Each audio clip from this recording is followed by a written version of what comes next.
এই উম্মত যদি একটা জিনিস বিনা দলিলে বসতো, বিনা দলিলে একটা, তাইলে এই উম্মতের জন্য পার হওয়া যথেষ্ট ছিল।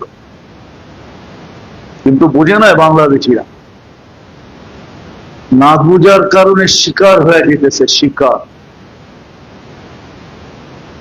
ভালো ভালো মানুষ কাদিয়ানীদের শিকার হয়ে যেতে। শুধু একটা জিনিস যদি মনে প্রাণে আপনি গাইথা নেন আর ইসলাম নিয়ে আসেন, আমি সিগনেচার করে দেব। বিনা দলিলে দিলে গাইথা নেন, মনে উঠলো এই জন্য বলতে যে মুহাম্মদুর রাসূলুল্লাহর পরে কোন নবী, বিনা দলিল, কোন দলিল নেই। আল্লাহ যে এক, এটার কোন দলিল দরকার নেই। দরকার আছে? বিনা দলিলে যেরকম আল্লাহ এক, মুহাম্মদুর রাসূলুল্লাহ বিনা দলিলে সর্বশেষ। আপনাকে যদি কুঠি দলিলও দেয়, কেউ প্রমাণও দেয়, আপনি কোন বাদ দেয়, আমি তো বিনা দলিল মেনে নিচ্ছি। এখানে দলিল দেওয়ার কোনো সুযোগ নাই, দলিল দেওয়ার কোনো সুযোগ, কেন আমি মানছি কি বিনা দলিল। আবার হুজুররা কেবল কোরআনের আয়াতের এনকার করতেছেন, আপনি না এনকার করতেছি না, কোরআনও দলিল বেশি দেয় না, একটাই দিছে, মা কানা মুহাম্মাদুন আবা আহাদিন মিন রিজালিকুম ওয়ালাকিন রাসূলুল্লাহি ওয়া খাতামান নাবিয়্যিন। একটাই দলিল দিছে, আমিও একটাই দিতেছি। এটা যদি কেউ এখানে গাইথা নেয় আর ওরে যদি কেউ কুঠি দলিলও দেয় আর দুনিয়াটার মালিকও বানায় দেয়, তারপরে যদি ও কয় সরবেটা বিনা দলিলে যেটা মানছি, এখানে আবার দলিল কি? আগে যেরকম জায়গা জমিনের লেনদেন হইতো, জায়গা জমিনের লেনদেন হইতো কোনো কাগজে না, কি দিয়া দিছি তো, তোর কাছে কাগজের দাম, আমার এটার দাম নাই, চলেন আমার লোকে, আমি দেখাই দিব না, অন্যেরটা দেখাবো না, আমারটাই দেখাবো। আবার আবার বলবেন যে আত্মগর্ব, না বুঝানোর জন্য বলতেছি, আমার সাথে চলেন দেখায় দেব।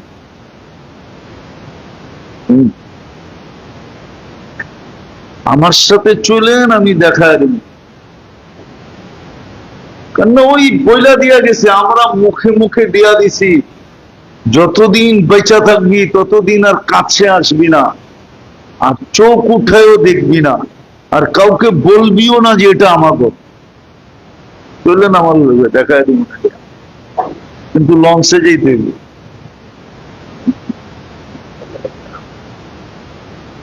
ওই বাপদাদারা কয়ে গেছে, আমরা মুখ দিয়ে দিয়া গেছি, কাগজ কিন্তু নাই, কাগজ নেই, নাই মুখ দিয়ে দিচ্ছি, মুখ বড়। ঠিক এরকমই যেইখানে বসায় নিছে মুহাম্মাদুর রাসূলুল্লাহ খাতামান, এটুকে পার হয়ে যাবে। যেটা প্রমাণ করতে পারবেন যে আমি এই যুগে যে প্রমাণ করতে পারবে যে মুহাম্মাদুর রাসূলুল্লাহ খাতামুন নবী, ওনার পরে কোন নবী, কোথাও পাশ হোক আর না হোক, পাশ হইল উনি শেষ, পাশ না হইল এতটুক যে দিলে কাটবে ও বেড়া পার, কসম পার, পার হয়ে যাবে, ওকে কেউ আটকাইতে পারবে না। একটা প্রমাণ দিলে বোঝা যাবে, হাদিস থেকে দিতেছি, পতিতা মহিলা যদি কুকুরকে পানি পান করে জান্নাতে যেতে পারে। আপনাকে সানি ইমাম হাদিস পড়ায় বিধানের, প্রতিটা মহিলা যার কাছে নামাজের কোনো বলগালাই নেই, না নামাজ, না রোজা, না হজ, না জাকাত, না পর্দা, না পুশিদা, কিচ্ছু নাই। পতিতা, দেহ ব্যবসা। কুকুরে পানি পান করে জান্নাতে চলে গেছে, বুখারী শরীফে আছে, মুসলিম শরীফে আছে, হাদিসের প্রত্যেক কিতাবে এই কাহিনী আছে। ও যদি কুকুরকে পানি পান করায় জান্নাতে যেতে পারে, তা আপনি মুহাম্মদুর রাসূলুল্লাহকে বিনা দলিলে খাতেমুন নবী মাইনা কেন জান্নাতে যেতে পারবেন না? চলে যাবে। হাজারো দলিল দেখ, হাজারো টাকার বান্ডেল দেখ, আপনি বলবেন রাখ বেটা, দিলে বয়সি তো বয়সি। একদিন মনে হয় শুনাইছিলাম আপনাদেরকে আমার মাদাগাস্কারের কাহিনী, মনে তো রাখেন না, বারবার শুনাইলো মনে থাকে না, এদিক দিয়ে শুনে এদিক দিয়ে বের করা। আবার চিপার ভিতরে মসজিদ তো, এই জন্য ভালো মতে আটকায়ও না, ঠিক না? মাদাগাস্কারে একজনে জিজ্ঞাসা করছিলাম, ইউ আর মুসলিম, মুসলমান? আমারে করতেছে 100% মুসলিম, অথচ ওর পরনে কি হাফ প্যান্ট। আরে হাফ প্যান্ট হইলেও তো ভালো হইতো, এটা হাফের হাফ প্যান্ট।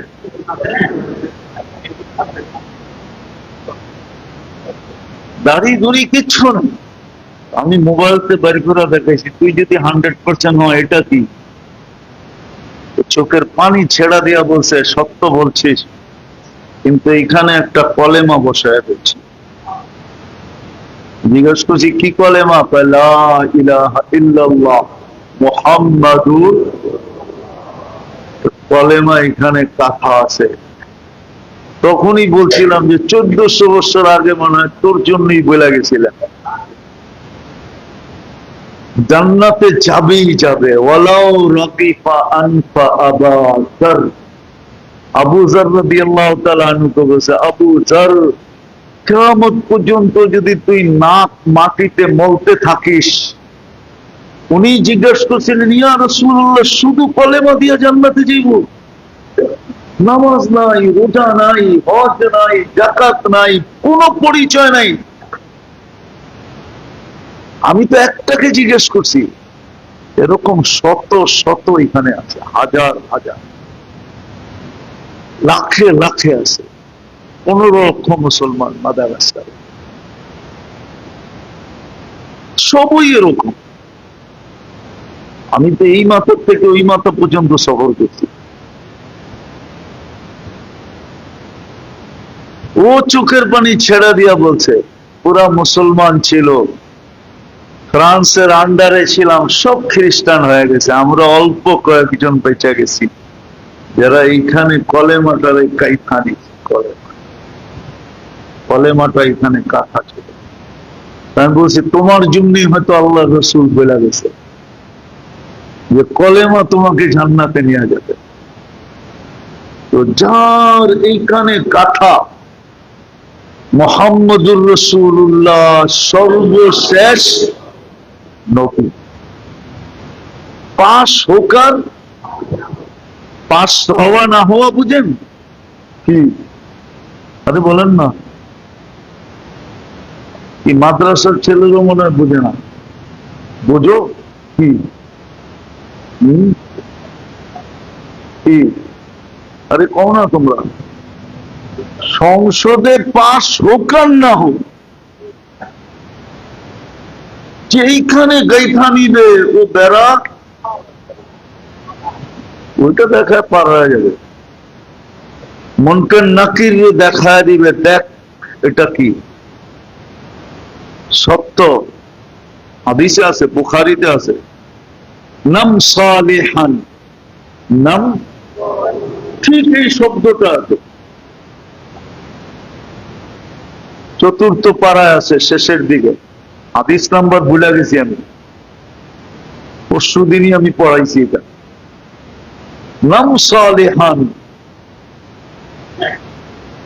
ইন্না লামুকিনুন, ঘুমা, শান্তিতে ঘুমা, আমরা জানতাম তুই পাস করবি। আমরা জানতাম তুই পাস করবি। ওই হাদিস আরো লম্বা, ওটা বললে বুঝবেন কিনা জানি না। যখন প্রশ্ন করবে মান হাদার রাজুল, প্রথম প্রশ্ন করবে মা কুনতা তাকুলু ফি হাদার রাজুল মুহাম্মাদিন,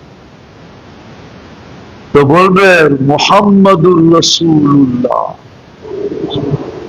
প্রথম এটা বলবে উনি আল্লাহর রাসূল, তারপরে লম্বা শোনাবে। মনে হয় ওই ব্যক্তি মুনকার নাকির রে বলবে শোন, তুই তো খালি মুহাম্মদুর রাসূলুল্লাহ বোঝস, বাকিটি বোঝস না, আয় তোরে ওয়াজ করে শুনাইব। কেন হাদিসের শব্দ আরো লম্বা।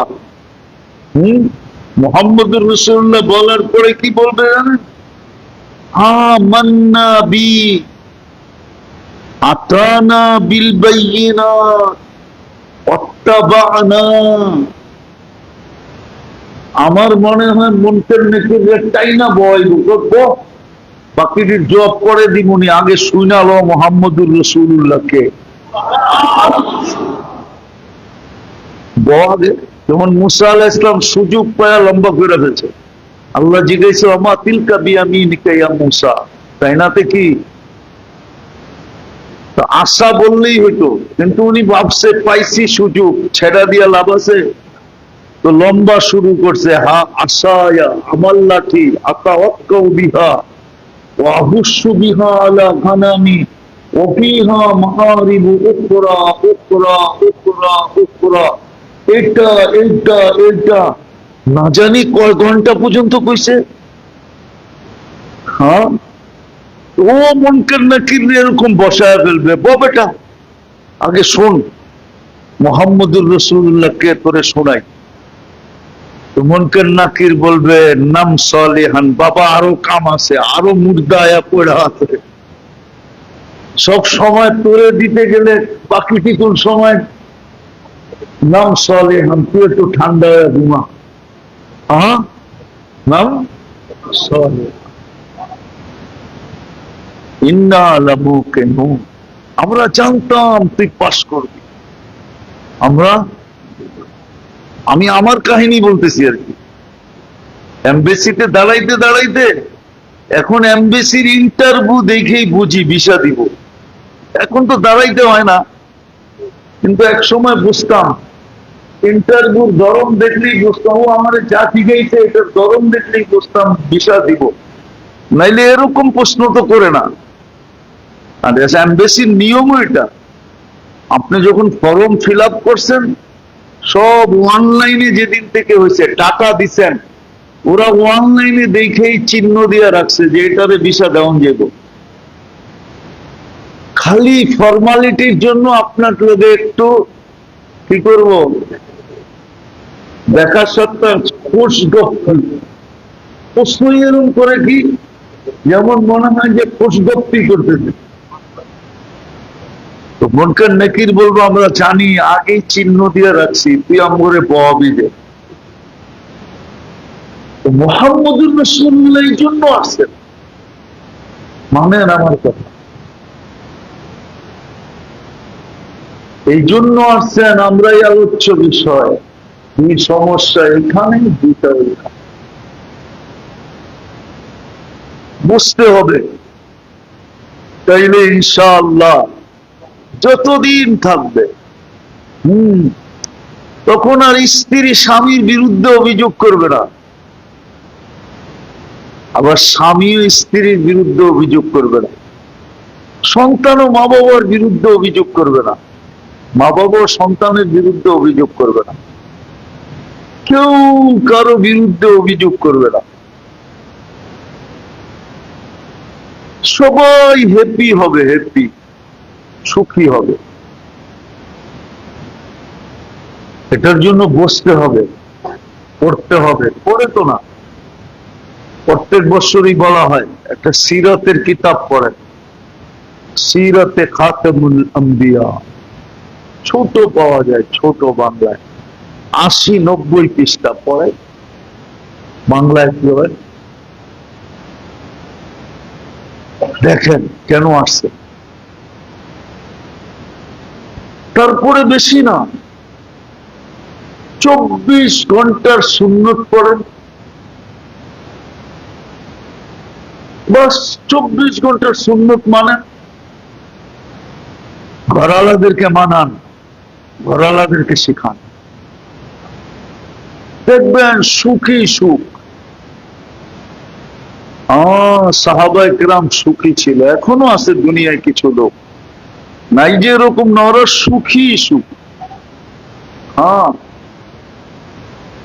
অনেক সময় না দিলেও বিরক্ত হয়, আবার বেশি দিলেও। আপনারা দক্ষিণ অঞ্চলের কেউ আছেন? দক্ষিণ অঞ্চল চিনেন? পদ্মার ওই পার ওই পার আছেন কেউ?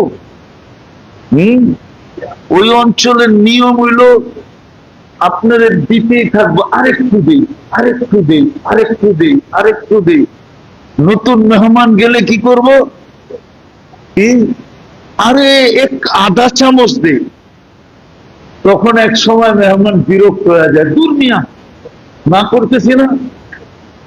এটা দেওয়ার কারণে বিরক্ত হয়েছে, ঠিক না?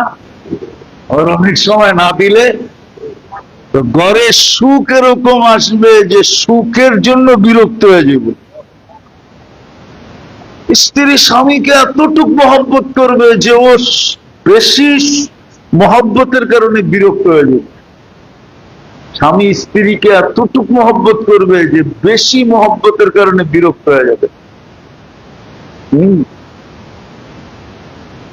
আরেকটা লাউড স্পিকার খোলা আছে, বললাম না, আবার দেখা যাবো কোন সময় মা বইলা ফেলায় কিনা।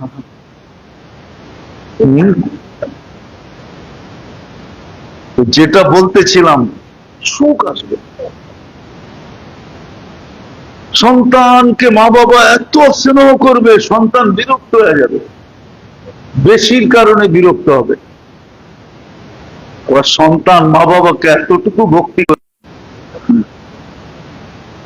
এই জন্য একটা জিনিস আজকে ফজরের পর আমি এক জায়গায় বলতেছিলাম যে আমার কাছে বড় আশ্চর্য লাগে যে ইউরোপ, আমেরিকা, কানাডা, ইংল্যান্ড, আলহামদুলিল্লাহ পুরা মা বাবা আছে বটে মুসলমানের, কিন্তু একজনও বৃদ্ধাশ্রমে নেই না। এটা বিরাট বড় দৃষ্টান্ত। ওদের প্রত্যেক বুড়া বুড়ি বৃদ্ধাশ্রমে, সরকারের কেয়ারে চলে গেছে, সরকার ওদের রক্ষণাবেক্ষণ করে। সন্তান তো কই হারায় গেছে, কিন্তু ওই দেশেও আমাদের বুড়া মা বাবা যারা আছে একজনকে আপনি বৃদ্ধাশ্রমে পাবেন না। বাংলাদেশে পাবেন, এখানে পাবেন না। বাংলাদেশে পাবেন, ওটার একটা কারণ আছে, নদীর এপার ভাঙ্গে। আমি যা দেখতেছি মুসলিম দুনিয়ার থেকে ইসলাম বিদায় নিতেছে। আমাদের দেশের মুসলমান শিক্ষিত লোকগুলা যারা নিজেদেরকে নেটিজেন বলে, ওরা যতটুক ইসলাম বিদ্বেষী, ওই কাফের দেশে এতটুকু ইসলাম বিদ্বেষী না।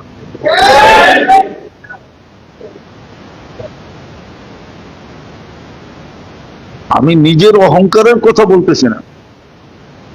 গত বছর যখন আমি ইংল্যান্ড গেছিলাম, তো ইহুদিদের একটা উপাসনালয় আমি দেখে আসছিলাম, আর এই বছর ওটা মসজিদ হচ্ছে, আমি এখানে বয়ান করে। আবার ওটা হলো কি,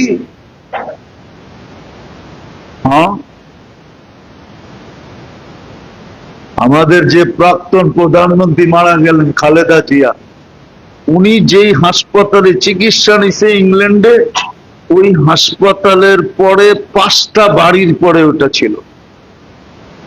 আমি গত বছর দেখাচ্ছিলাম, এই বছর যে দেখি মসজিদ কমপ্লিট, মাদ্রাসা কমপ্লিট। 10 বছর কিনার জন্য দেখা আসছিলাম, কিনাও হয়ে গেছে, মসজিদও হয়ে গেছে। তখন আমার বুঝে আসছে, হ্যাঁ, নদীর এপার ভাঙ্গে ওপার করে। মুসলমান দেশ থেকে ইসলাম বিদায় নিতেছে। ইসলাম বিদ্বেষীর মাত্রা বাড়তেছে। ইসলামকে কিভাবে কলুষিত করবে এটার জন্য দুনিয়ার 24 ঘন্টা একদল চিন্তা করতেছে, অথচ হুজুর না, হুজুর বানায়া পেশ করতেছে, হুজুর না, খুঁজে